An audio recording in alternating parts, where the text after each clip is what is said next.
जानेवारीचा हप्ता कधी मिळणार असा प्रश्न लाडक्या बहिणी सरकारला विचारतायत। डिसेंबर महिन्यात 2.5 कोटी महिलांच्या खात्यात 1,500 रुपये पाठवण्यात आले होते। मात्र संक्रांत झाली तरी लाडक्या बहिणींना जानेवारी महिन्याचे 1,500 रुपये मिळालेले नाहीत। तेव्हा जानेवारी महिन्याची रक्कम येत्या काही दिवसांमध्ये मिळणार का अशी देखील आता विचारणा लाडक्या बहिणी करत आहेत।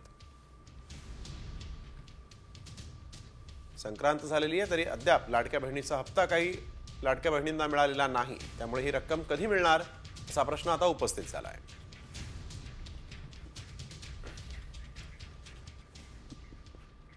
जानेवारीचा हप्ता कधी मिळणार असा प्रश्न लाडक्या बहिणी सरकारला विचारतायत। डिसेंबर महिन्यात 2.5 कोटी महिलांच्या खात्यात 1,500 रुपये पाठवण्यात आले होते।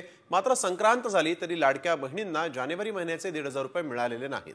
तेव्हा जानेवारी महिन्याची रक्कम येत्या काही दिवसांमध्ये मिळणार का अशी देखील आता विचारणा लाडक्या बहिणी करत आहेत। संक्रांत झालेली आहे तरी अद्याप लाडक्या बहिणीचा हप्ता काही लाडक्या बहिणींना मिळालेला नाही। त्यामुळे ही रक्कम कधी मिळणार असा प्रश्न आता उपस्थित झाला आहे।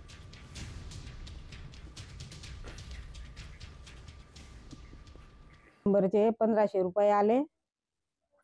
आता जानेवारीचे पैशांची वाट बघते, पण अजूनपर्यंत काही आलेले नाही।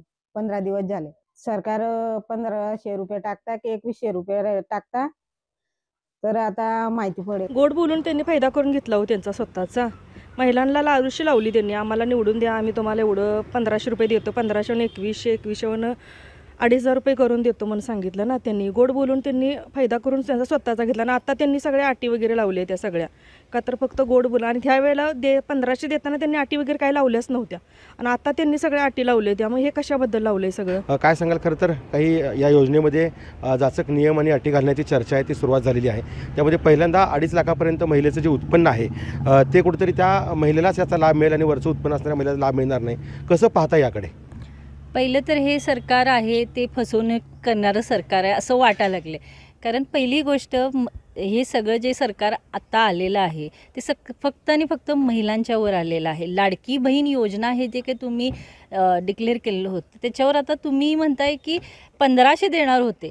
आधी कसं सरसकट सगळ्या महिलांना देणार होते। आता निवडून आल्यावर तुम्ही ह्या गोष्टी करताय की अटी नियम सगळे द्यायला लागलाय।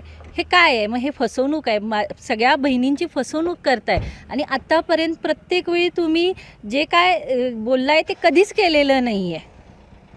नक्कीच पाहतोय आपण, जे बोललाय ते केलेलं नाही असं महिलांचं म्हणणं। आपल्यासोबत दुसरा देखील महिला आहे। काय सांगाल ताई? खरं तर या योजनेमध्ये काही नियम आणि अटी घालण्याचं जे आहे ते कुठेतरी चर्चा आहे ती सुरू आहे। तुम्हाला देखील या योजनेचा फायदा झाला असेल, कसं पाहता याकडे? आता ही योजना आहे ती खरं तर लाभ काही महिलांना मिळणार नाही आहे, काय सांगाल?